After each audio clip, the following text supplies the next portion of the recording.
قارون کو دولت مل گئی، اتنا بڑا خزانہ تھا اس کے پاس کہ قرآن کہتا ہے کہ ایک جماعت مل کے صرف خزانے کی چابیاں اٹھاتی. یعنی یہ معاذ اللہ کوئی گپ نہیں، یہ قرآن مجید نے بیان فرمایا کہ ایک جماعت مل کے صرف خزانے کی. تو حضرت سیدنا موسیٰ علیہ السلام نے کہا زکوٰۃ دو. زکوٰۃ کے معاملے میں لوگ حیل و حجت سے کام لیتے، غریب ہو جاتے. اس کو کہا زکوٰۃ دو تو کہنے لگا آپ کی تو میرے مال پہ نظر ہے. اب نے فرمایا تو بڑا بیوقوف ہے، مال تجھے اللہ نے دیا ہے نا، تو اللہ کے رستے میں دے. یہ کام ذرا مشکل ہے کہ اس کو بار بار کہا کہ اس نے نہ بجائے اس کے کہ وہ مال دیتا، اس نے حضرت موسیٰ پہ الزام لگا دیا، ایک عورت کو تیار کر کے لایا. یہ الزاموں والا کیس سنتے آ رہے ہیں آپ کہاں تک؟ حضرت یوسف پہ بھی لگا، جناب مریم پہ بھی لگا، حضرت سیدنا موسیٰ کلیم پہ بھی لگا، اور حضرت عیسیٰ پہ بھی. سارے ہوئے نا الزامات. آپ کیا بات کرتے ہیں؟ الزام لگانا، بہتان ترازی کرنا، اور ہمارے یہاں اچھی بات دل سے پھیلتی ہے، بری خبر وہ جلدی پھیل جاتی. ایک عورت کو تیار کر کے لایا معاذ اللہ تعالی حضرت موسیٰ پر الزام لگانے کے لیے، اور جب وہ بی بی آپ کے سامنے لا کے کھڑی کی تو حضرت موسیٰ نے جلال فرمایا تجھے قسم ہے اللہ کی عزت کی، سچ سچ بتا معاملہ کیا ہے. تو وہ خاتون کانپنے لگی، کہنے لگی میں موسیٰ کلیم کے سامنے کیسے کھڑی ہو سکتی؟ مجھے تو اس نے پیسے دے کے تیار کیا، مجھے اس نے مجھے پیسے دے کے تیار کیا، اور بڑی اس نے مجھے تکلیف دی ہے. یہ جب کہا تو حضرت موسیٰ علیہ السلام رونے لگے کہ تو سارا کچھ کرتا پر میری سفید چادر پہ داغ تو نہ لگانے کی کوشش کر. آپ رونے لگے. آپ یقین کریں لوگ تکلیف دیتے ہیں بعضوں کا، ایسی بات کرتے ہیں جس کا کوئی وجود نہیں ہوتا. تو یہ کچھ لوگ کر دیتے ہیں لیکن وہ سمجھتے نہیں. کہتے ہیں آپ حوصلہ کریں، آپ درویش ہیں. حضرت موسیٰ سے بڑا درویش کون ہوگا؟ کلیم تھے نا اللہ کے، بڑا جگرا ہے نا. لیکن رو پڑے، کہنے لگے تجھے ایسا نہیں کرنا چاہیے. کہنے لگے اللہ اب اسے سزا دے. تو رب کریم نے اس کے سارے ساز و سامان سمیت اسے زمین میں دھنسا دیا. وہ زمین میں غرق ہو گیا اپنے خزانے سمیت. امام اعظم ابو حنیفہ رحمۃ اللہ تعالی علیہ کچھ لوگ حسد کرنے لگے تو ایک عورت ایک دفعہ آ گئی، کہنے لگی کوئی مسئلہ پوچھنا ہے. یہ بڑا کٹھن سا معاملہ ہوتا ہے، جو آدمی جو کام کر رہا ہوتا ہے کوئی روپ دھار لیتے. مسئلہ پوچھنے اندر آئی تو باہر سے شور ہو گیا، لوگ آ گئے، کوتوال کو بلا لیا. معاذ اللہ امام صاحب کے پاس بی بی ہے، جیل میں لے گئے، سویرے فیصلہ کریں گے. رات کو ساری رات امام اعظم نے نماز پڑھی، ساری رات، اور کہنے لگے اے اللہ اب تو میں بوڑھا ہو گیا، اس حال میں اب ان سوالوں کا جواب دوں گا. وہ عورت بھی ساتھ بند تھی، اس عمر میں ان سوالوں کے جواب یار بڑا مشکل ہوتا ہے. اللہ اکبر. اس عمر میں امام صاحب رو رہے تھے تو اس عورت کا دل نرم ہو گیا.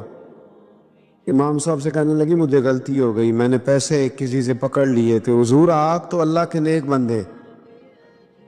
امام صاحب کہنے لگی اب ایک نیکی کر، کوتوال سے کہہ کہ مجھے کوئی تکلیف ہے تو میں دوا کھا کے واپس آ جاؤں گا. تو وہ کوتوال تو پہلے ملا ہوا تھا، اس نے اس کو کہا کہ مجھے کوئی تکلیف ہے میں گھر جاتی ہوں، دوا کھا کے واپس. امام صاحب نے سمجھا دیا. وہ گئی تو جو برقع اس نے پہنا ہوا تھا نا نقاب ساری عورتیں، وہ جا کے اس نے امام صاحب کی بیوی کو دیا. امام صاحب نے اس کو سمجھا کے بھیجا تھا. وہ برقع گھر لے گئی اور جا کے زوجہ کو ساری بات سنائی. وہ دوائی کھانے گھر چلی گئی اور زوجہ برقع پہن کے تھانے آ گئی. سویرے قاضی کے سامنے بھیج ہوئے تو کہنے لگا جی آپ اتنے بزرگ ہو کے عالم ہو کے بیوی کے ساتھ اکیلے فرمایا میری بیوی ہے تو میں نے اکیلے ہی ہونا تھا اس کے ساتھ، اور کس نے ہونا تھا؟ جناب آپ کی بیوی. فرمایا بلاؤ میرے سسر کو، اور بلاؤ محلے کی 10-12 عورتوں کو بھی دیکھ لے. انہوں نے دیکھا تو امام صاحب کی بیوی نکل آئی. وہ جتنے تھے نا الزام لگانے والے، وہ اب غور سے دیکھ رہے تھے. تو ایک کہنے لگا امام صاحب سے یہ کیا ہوا؟ فرمایا قرآن ہے وَتُعِزُّ مَن تَشَاءُ وَتُذِلُّ مَن تَشَاءُ. یہ قرآن ہے. ہونا کیا تھا؟ رب نے اپنا وعدہ سچا کر کے دکھایا. تو اس نے بھی الزام لگایا. پھر سزا یہ ملی کہ وہ ہمیشہ کے لیے زمین میں دھنستا. دولت کون دیتا ہے؟ اللہ دیتا ہے نا. تو اگر اللہ کہے تھوڑی سی واپس بھی کرو، بندیاں دے خرچے بات جانتے تھے، تھوڑی سی واپس مانگ لے تو ہاتھ تانگ ہو جاتا ہے. کہ خاتون نے ایک دفعہ مجھے پیغام دیا تو میں بڑی اس کی بات سن کے مجھے عجیب لگا. وہ کہنے لگی کہ دوسری جگہ میری شادی ہوئی ہے، مجھے طلاق ہو گئی تھی. تو مجھے ایک تانا روز سننے کو ملتا ہے تو اتنی اچھی ہوتی تو وہاں نہ رہ لیتی. تو بھئی یہ کوئی تانے والی بات ہے؟ کو ضروری ہے کہ بیوی غلط ہوتی ہے تو طلاق ہوتی ہے؟ اللہ کے محبوب علیہ السلام کی 2 صاحبزادیوں کو ابو لہب کے 2 بیٹوں نے طلاق بھیج دی تھی. کس کی غلطی تھی؟ تو آپ کیا کہہ سکتے ہیں یہاں کیوں طلاق؟ تو اتنی جلدی بات تھوڑی کر دیں گے آپ، تھوڑی احتیاط فرمائیں بولنے. حضرت عبداللہ ابن عباس فرماتے ہیں میرے نبی پاک علیہ السلام نے میری تربیت فرمائی، اور محبوب پاک علیہ السلام نے فرمایا عبداللہ یاد رکھنا، یہ نوجوان دوست میری بات لکھ لیں، پریشان لوگ میری بات لکھ لیں، جن کے پاس قوت فیصلہ نہیں وہ اس بات کو لکھ لیں. حضرت عبداللہ ابن عباس فرماتے ہیں میرے نبی پاک علیہ السلام نے مجھ سے فرمایا تھا عبداللہ سن، اگر ساری دنیا مل کے تیرا کوئی نفع کرنا چاہے کر نہیں سکتی جب تک میرے رب کی رضا نہ ہو.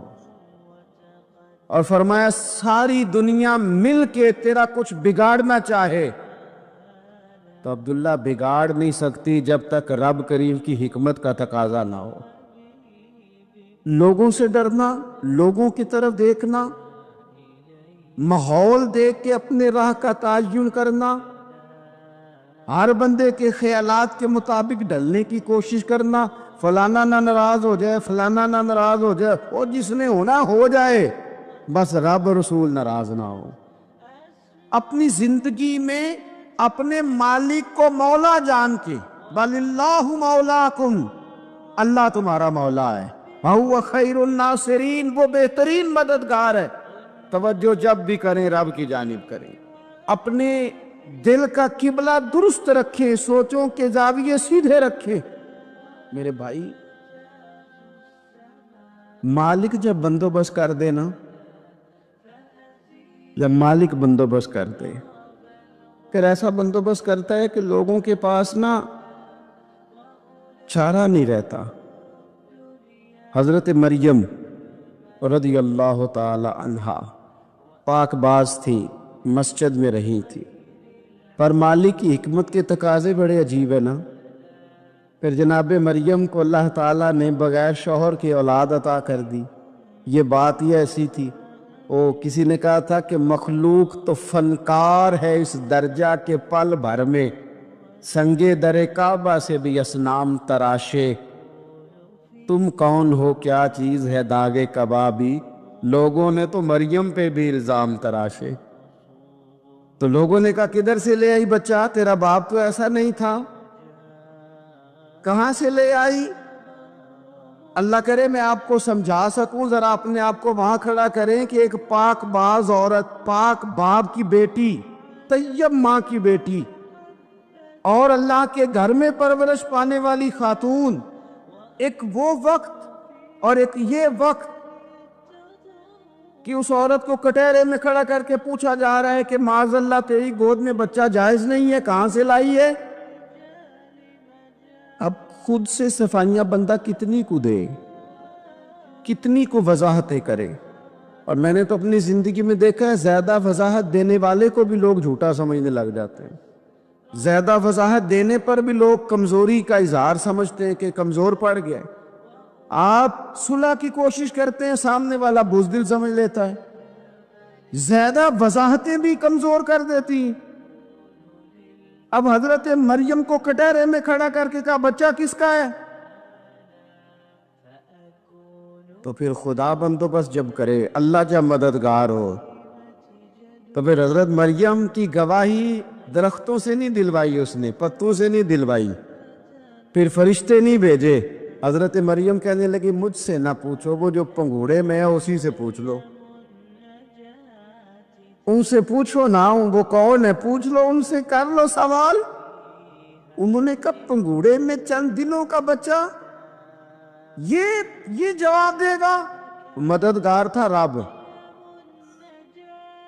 ان کی برات کا اعلان کرنا تھا مالک نے، اور جب مالک اعلان کر دے، جب مالک تیری صفائی دینا چاہے، جب مالک تجھے دنیا کے سامنے نکھارنا چاہے، تو پنگوڑے میں لیٹے حضرت عیسیٰ بول کے کہنے لگے انی عبد اللہ آتانی الکتاب، فرمایا میں اللہ کا بندہ ہوں، رب نے مجھے کتاب عطا کر کے نبی بنا کے دنیا میں بھیجا ہے، میں اللہ کا بندہ ہوں، کتاب لے کے آیا ہوں، نبی بن کے آیا ہوں۔ پھر پنگوڑے سے اعلان ہو گیا، پھر بچہ بول پڑا، اور یہ ایک دفعہ نہیں بات ہوئی،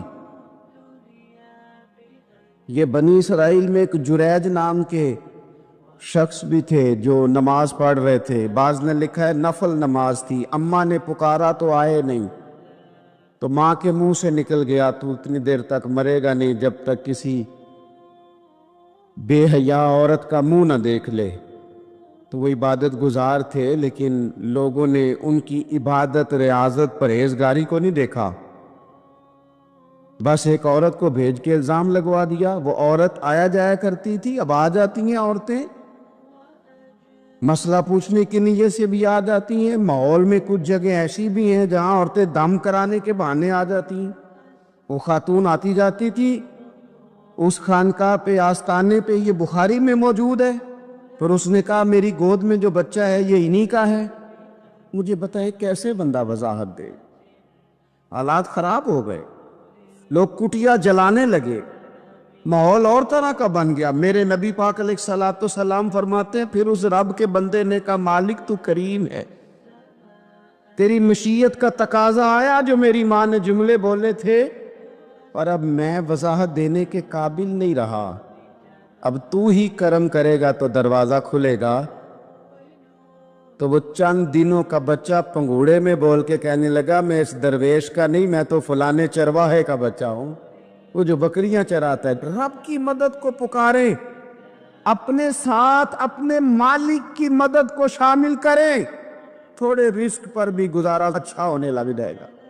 سارے لوگ آپ کو گرانے کی تدبیریں کر رہے ہوں گے اور مالک آپ کو عزتیں عطا فرما دے گا، اس کی بارگاہ سے حکمت کا تقاضا اور ہو جائے گا۔ ہم نے ساری زندگی لوگوں کو راضی کرنے میں گزار دی، ساری زندگی بڑھاپا آ گیا بچوں کو پالتے، اور بچوں نے آخری عمر میں کہہ دیا ابا اگر کوئی ڈھب کا کام کر لیتے تو آج ہمارے دن بھی پھیر نہ جاتے۔ ساری زندگی گزار دی بہن بھائیوں کو راضی کرنے میں،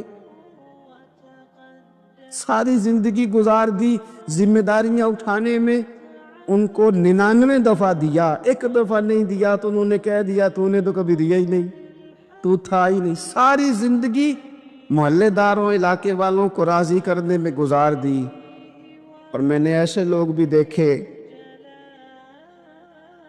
دین کے لیے وقت گزارا، لیکن جب بڑھاپے میں دانت کام نہ کرتے تھے تو وقت کے مفتیوں کو بھی مسجدوں کی کمیٹیوں نے کہہ دیا اب آپ کی سمجھ نہیں آتی، ہم نے خطیب کو یور رکھنا ہے، نہ دیکھو دنیا کی طرف، دنیا رلا دیتی ہے، نہ راضی کرو بندوں کو، بندے تھکا دیتے، نہ پیچھے بھاگو ہر وقت دنیا داروں کے، یہ انسان کو کمزور کر دیتے ہیں، وہ تو کریم ہی بڑا ہے، دو آنسو زمین پر بعد میں گرتے ہیں، بندے کے گناہ سارے پہلے معاف فرما دیتا ہے۔ اللہ کی مدد کا حصول، اپنے مالک کی مدد کی طرف بڑھنا، آپ کو بدر کی جنگ بھی یہی درس دے گی، آپ کو احد کا میدان بھی یہی سبق دے گا، فتح مکہ بھی یہی سبق دے گا۔ میرے دوستو، جب رب مدد فرمائے، جب اللہ مددگار بنے، دوستوں سے ایک بات اکثر کرتا ہوں، میں کہتا ہوں کہ جتنے درد سے آپ امیر کو اپنی کہانی سناتے ہیں نا، اور جس طرح آپ کے آنسو بات کرنے سے پہلے گر جاتے ہیں کہ غریب ہیں، بچیاں ہیں، کاروبار نہیں، او میرے سنگیو، اس سے آدھے آنسو اپنے رب کی بارگاہ میں بکھیرو، اس کے حضور عرض گزار ہو جاؤ، اس سے طلب کرو۔ ایک وقت انسان پر زندگی میں ایسا آتا ہے کہ اسے یوں محسوس ہوتا ہے کہ میرا سایہ بھی ذرا سا پیچھے ہٹ گیا ہے، اسے یوں لگتا ہے کہ میں کسی سہارے پہ ہاتھ ڈالتا ہوں تو وہ بھاگ جاتا ہے مجھ سے،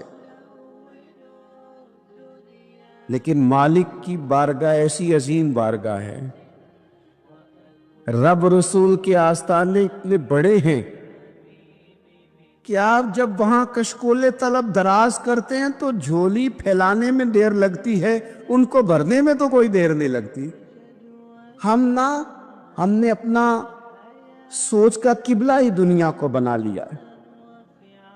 یہ جو اللہ والوں کی مدد ہے، یہ تو ہے اللہ ہی کی مدد ہے، لیکن یہ جو سیٹھوں کی طرف توجہ کرنا، نوابوں کی طرف توجہ کرنا، دنیا داروں کی طرف توجہ کرنا، اور اپنا مزاج اس طرح کا بنا لینا، یارو گردن کو جھکا دیتا ہے خیرات کا پتھر،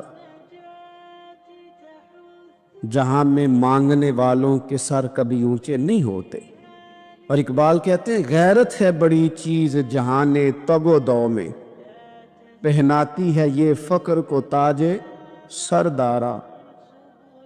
میں عرض کروں گا کہ اپنی آپ جب توجہ کا قبلہ اللہ رسول کو بنائیں گے تو رب فرماتے وَيَرْزُقْهُ مِنْ حَيْثُ لَا يَحْتَسِبُ، میں نہ تجھے وہاں سے رزق دوں گا جہاں سے کبھی تیرا گمان بھی نہیں کیا ہوگا، یہاں سے بھی مل سکتا ہے، تو نے سوچا بھی نہیں ہوگا۔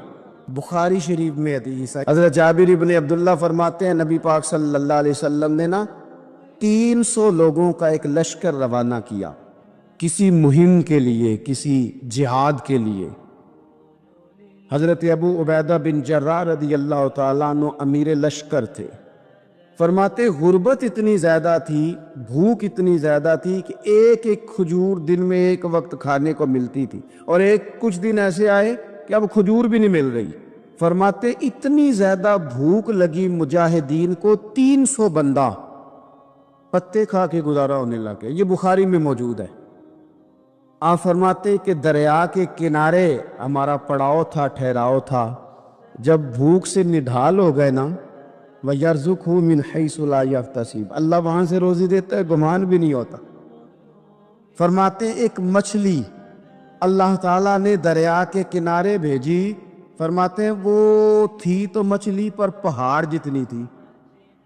بخاری میں لفظ ہیں، حضرت جابر ابن عبداللہ رضی اللہ تعالیٰ عنہ فرماتے ہیں 300 آدمی 18 دن تک اس مچھلی کو کھاتے رہے، مچھلی ختم ہی نہیں ہوئی۔ مچھلیاں نہیں، مچھلی کہتے ہیں 18 دن 300 بندہ کھاتا رہا، مچھلی ختم ہی نہیں ہوئی۔ اور فرماتے ہیں کہ اس کی ہڈی نکال کے، کانٹا کہیں گے آپ اپنی زبان میں، کہتے ہیں وہ نکال کے نا تو اس کو کھڑا کیا نا جب، تو اونٹ کجاوے سمیت اس کے بیچ سے گزر جاتا تھا، 2 اس کے کانٹے جوڑے۔ فرماتے ہیں وہ اس کا گوشت ہم کھاتے تھے اور اس کی چربی بطور تیل کے ہم جسموں پہ ملتے تھے، بیماروں کو اس سے سکون آتا تھا، تندرستی، شفا ہوتی۔ فرماتے ہیں ہم کھایا بھی ہم نے، اور کچھ لے کے ہم مدینے بھی گئے، اور قربان جائیں نبی پاک نے بھی اس میں سے کھایا۔ ہم نے عرض کی حضور یہ معاملہ کیا ہے، یہ ماجرا کیا ہے؟ تو محبوب نے فرمایا تمہارے پاس غذا نہیں تھی، رب نے تمہارے لیے بندوبست کیا ہے، اللہ نے تمہیں دیا ہے۔ مکان شروع کر لیا ایک صاحب نے، وہ مکان بنانے لگے، اب وہ حساب لگا رہے ہیں، کہتے ہیں میرے پاس اتنے پیسے ہیں، اتنے میں نے فلانے دوست سے کہنا ہے اس نے دے دینے، اتنے فلانے رشتہ دار سے کہنا ہے اس نے دے دینے، اتنے فلانے سے کہنا ہے اس نے دے دینے۔ یہ ساری کاپی بنا کے مکان شروع کر لیا۔ جو روز کہتا تھا نا کوئی حکم ہو جاتے دسی، سب سے پہلے اس کو کہا میاں پیسے چاہیے دین، وہ کہندا ہو کل ہی منڈا ٹورے ہے، کہہ دے تو پرسوں 10 داتے لب جانے سن۔ میں آپ کو اپنے تجربے کی بات بتا رہا ہوں۔ یہ لوگوں کا خیال ہوتا ہے نا کہ آپ سٹارٹ کریں فلانا کام، آپ کے ساتھ ہیں، اللہ کا ہی کوئی نظام ہے، وہ بالکل بھی نہیں ساتھ ہوتے۔ لیکن ایسا نہیں ہے کہ کوئی ساتھ نہیں ہوتا، اللہ تعالیٰ بڑے اسباب پیدا کرتا ہے، وہاں سے دیتا ہے جہاں سے گمان بھی۔ ہمارا یہ ذہن بن جاتا ہے ہم ساری اپنے حساب سے چلتے، اتنے رشتہ داروں سے، اتنے کون آپ کے ساتھ چلے گا، سوال ہی نہیں پیدا ہوتا۔ یہ سارے کام چھوڑ کے سب سے پہلے 2 رکعتیں پڑھو، اپنے رب کی بارگاہ میں، رسول کائنات کی بارگاہ میں گزارشات اور استغاثے پیش کرو، وہاں سے خیر طلب کرو۔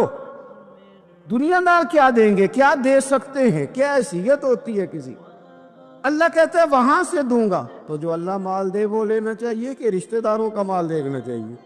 جو اللہ دے وہ لینا چاہیے کہ سیٹھوں نوابوں کی جیبیں دیکھنی چاہیے؟ جو اللہ دے وہ قبول کرنا چاہیے یا دیکھنا چاہیے کون سا آدمی کہاں پہنچ گیا؟ چھوڑو، اپنی مٹی پہ چلنے کا سلیقہ سیکھو۔ کسی کے سنگ مرمر پہ چلو گے تو پھسل جاؤ گے۔ مدد اللہ سے چاہیں، اپنی توجہات کا مرکز رب رسول کی ذات پر بنائیں، پھر آپ محسوس کریں گے کہ بڑی جلدی اللہ تعالیٰ کی مدد آنے لگی ہے۔ کبھی آپ صرف کہہ دیں نا میرا رب میرے ساتھ ہے، اس لفظ میں اتنی طاقت ہے کہ دشمن ویسے زہر ہو جاتا ہے۔ زندگی میں کسی سے بھی لڑائی ہو، اچھی طرح سوچ لیں کہ اللہ اس طرف ہے یا اس طرف ہے۔ اگر آپ زیادتی پہ ہیں تو پھر رب مظلوم کی جانب ہے۔ اگر اللہ کی مدد آپ کے ساتھ ہے تو دنیا کی کوئی طاقت آپ کو گرا نہیں سکتی۔ اور اگر آپ مظلوم کے مقابلے میں ظالم بن کے آپ کھڑے ہو گئے ہیں اور آپ نے رویہ وہ اختیار کیا ہے کہ جس میں مدد نہیں آئے گی، تو پھر یاد رکھ لیں کہ آپ کوئی بھی ہیں، کہاں بھی ہیں، آپ کمزور ہیں۔ طاقتور تھے ابتدائے اسلام میں، ظاہری طاقت تھی کفار مکہ کے پاس، وہ ڈنڈوں سے مارتے تھے غریبوں کو، ان کے ہاتھوں میں ڈنڈے تھے، پر خدائی طاقت ان مظلوموں کے ساتھ تھی۔ صاحب زرقانی نے لکھا ہے، حضرت زنیرہ رضی اللہ تعالیٰ عنہ ایک لونڈی ہے، غریب ہے، ماڑے دا کی کام محمد نس جانا یا رونا، غریب سادی بی بی اور لونڈی کنیزہ، ایک مشرک کی کنیزہ تھی، انہوں نے کلمہ پڑھ لیا، وہ ڈنڈوں سے مارتا، دروں سے مارتا، تکلیف دیتا۔ حضرت زنیرہ رضی اللہ تعالیٰ عنہ کو اتنا مارا، اتنا مارا۔ اب آپ ایک اور پہلو پر بھی غور کریں، مار بھی پڑ رہی ہے پر خدا ادھر ہی ہے، اللہ کی مدد ادھر ہی ہے۔ رب کہتا ہے کہ پہلے تو صبر کرنا، ان اللہ مع الصابرین، تو صبر کرے گا تو پھر رب کی معیت ملے گی، ذرا ٹھہرنا، تو تھوڑا ڈاٹنا۔ ان الذین قالوا ربنا اللہ ثم استقاموا تتنزل علیہم الملائکہ، تو کہے اللہ میرا رب ہے، پھر تو پہلے ڈٹ، پہلے تو نے ڈٹنا ہے۔ ثم استقاموا، جو ڈٹ گیا، تتنزل علیہم الملائکہ، ڈٹنے والے کے لیے مدد آتی۔ پہلے تھوڑا ٹھہرنا پڑتا ہے، پہلے تھوڑا صبر کرنا پڑتا ہے، حوصلہ کرنا پڑتا، اس کے بعد مدد آتی۔ مار پڑ رہی ہے، مارا جا رہا ہے، حضرت زنیرہ کو ان کا مالک جو ہے ظاہری آقا وہ مار رہا ہے، یہ کنیزہ ہے، ماں اتنا مارا، اتنا مارا، ان کی بینائی چلی گئی، نظر آنا بند ہو گیا۔ ابو جہل آیا، اور کہنے لگا زنیرہ دیکھا نا ہمارے بت تیری آنکھیں لے گئے معاذ اللہ، لات و منات ہمارے بتوں نے تجھے اندھا کر دیا۔ اب ایسا نہیں ہے کہ بی بی روتی جا رہی ہے مایوسی مایوسی معاذ اللہ، پریشانی غریبی بڑی ہے، پوچھنے والا کوئی نہیں، یہ باتیں نہیں۔ کیا جملے ہیں خاتون کے، کیا لفظ ہیں۔ ابو جال نے تنزیہ کہا معاذ اللہ، کہنے لگا دیکھا نا ہمارے بتوں نے تجھے اندھا کر دیا۔ تو جناب زنیرہ آنکھوں کی بینائی گئی ہے، رات کو گئی ہے، دکھ ابھی تازہ ہے، لیکن اللہ پہ جو توکل ہے، اپنے مالک سے جو رشتہ ہے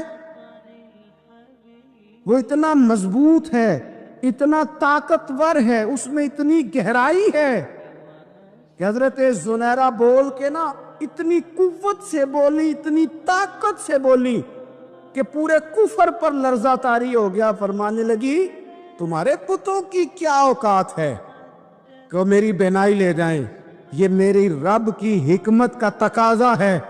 جب تک اس نے چاہا زنیرہ دیکھتی رہی، اور جب اس نے چاہا زنیرہ کی آنکھوں کی بینائی چلی گئی، اور اگر وہ چاہے گا نا تو بینائی واپس بھی کر دے گا۔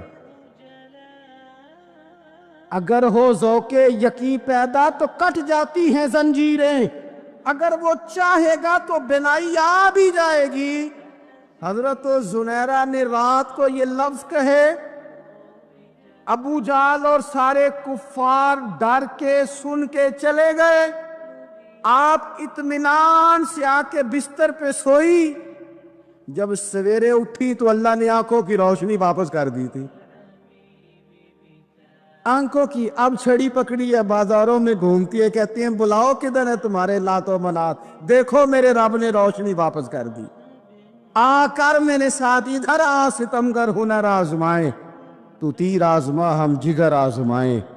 بیمار لوگوں یاد رکھو، کہہ دیا ڈاکٹر نے کہ تو بڑا بیمار ہے، تو بڑا کمزور ہے، یہ ہو گیا وہ ہو گیا، تو ڈاکٹر اپنے علم کے مطابق بات کر رہا ہے، ہوگا تو وہ جو میرا رب چاہے گا۔ کمزور ہو جانا، پریشان ہو جانا، تکلیف میں آ جانا، پتہ نہیں بات ہو گئی ہے تو جانے کیا ہو جائے گا۔ اپنی زندگی کے اندر اپنے رب سے رشتہ مضبوط کرے، رسول کائنات سے رشتہ مضبوط کرے، اللہ والوں سے رشتہ مضبوط کرے۔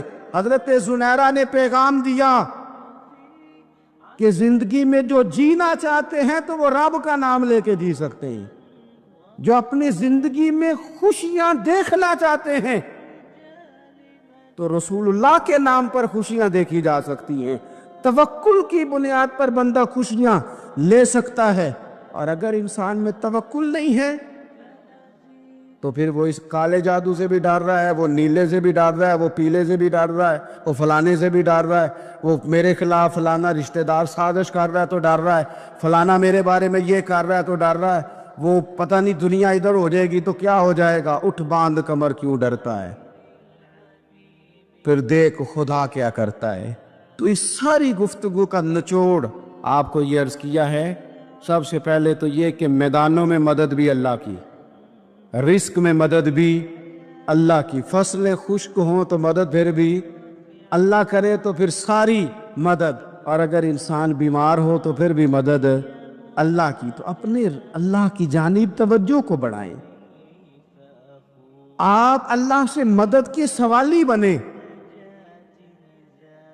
ترمذی کی ایک حدیث ہے، میں آپ کو زندگی کا تجربہ بتاتا ہوں کہ جب میں بڑا پریشان ہوتا ہوں تو یہ والی روایت کھول لیتا ہوں، مزہ دیتی ہے۔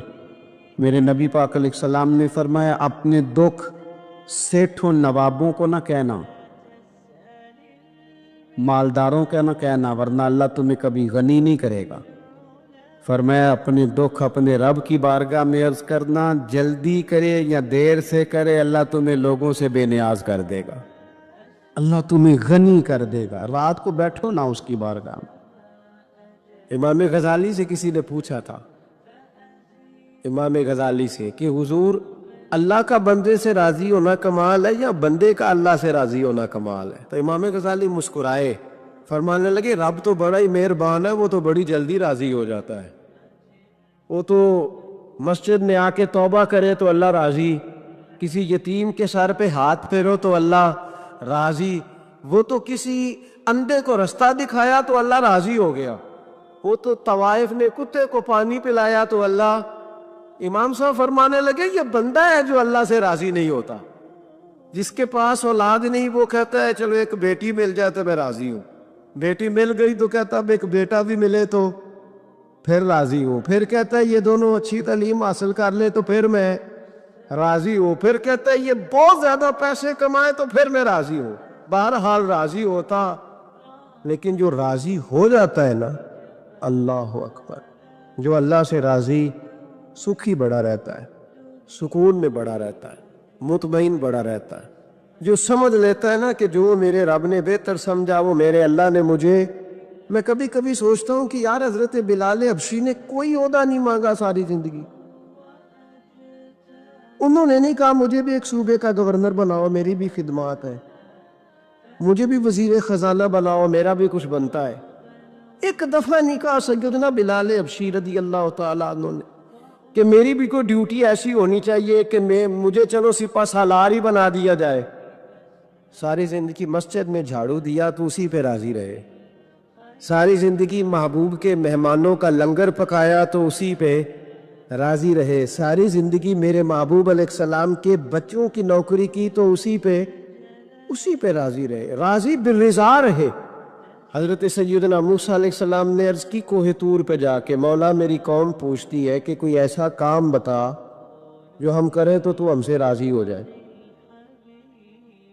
حضرت موسیٰ کی قوم کا خیال تھا کہ تہجد کا حکم آئے گا تو پڑھیں گے، صدقات کا حکم آئے گا تو دیں گے، جہاد کی بات ہوگی تو کریں گے۔ کچھ جو نیک لوگ تھے ان میں سے انہوں نے یہ پیغام دیا کہ مالک ہمیں بتائے کہ وہ کس کام پہ راضی ہوتا ہے، ہم وہ کام کریں تاکہ اللہ ہم سے راضی ہو جائے۔ حضرت موسیٰ کلیم کہتے ہیں میں نے عرض کی مولا میری قوم پوچھتی ہے کہ کون سا ایسا کام کریں کہ تو راضی ہو جائے، تو رب کریم نے ارشاد فرمایا موسیٰ کہتے میرا خیال تھا کوئی لسٹ ملے گی، لیکن مالک نے ایک جملہ کہا، ایک جملہ، اور تفسیروں کے دریا بہا دیے۔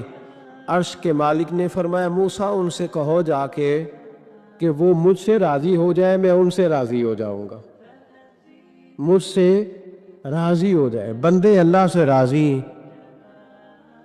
ہی نہیں راضی ہوتے، اللہ کی رضا پہ راضی رہیں، مالک کے فیصلوں میں اپنے دل میں کوئی بوجھ محسوس نہ کریں، اپنی زندگی اللہ کے فیصلوں دیکھیں نا، جو ماں باپ اللہ نے بڑے اچھے سمجھے وہ ہمارے لیے پسند کیے، وہ اللہ نے ہمارے لیے جو اس نے ہمارے حق میں بڑے، جو بہن بھائی، اللہ کرے آپ کو سمجھ آئے، جو بہن بھائی اس نے ہمارے حق میں بڑے اچھے سمجھے وہی بہن بھائی اس نے ہمیں عطا کیے، جس بیوی کو اس نے ہمارے گھر کے گلشن میں بہتر سمجھا اس کو لا کے اس نے ہمارے آنگن میں بٹھایا، اور جو اولاد اس نے ہمارے لیے باعث افتخار سمجھی وہ اولاد اس نے ہمیں عطا فرمائی۔ حضرت نوح علیہ السلام کا بیٹا کافر ہو گیا، پر کسی جگہ انہوں نے شکوہ نہیں کیا کہ مالک یہ کافر کیوں ہوا، اللہ کے قبضے میں ہے نا دل، پھیر سکتے ہیں نا، مقلب القلوب ہے،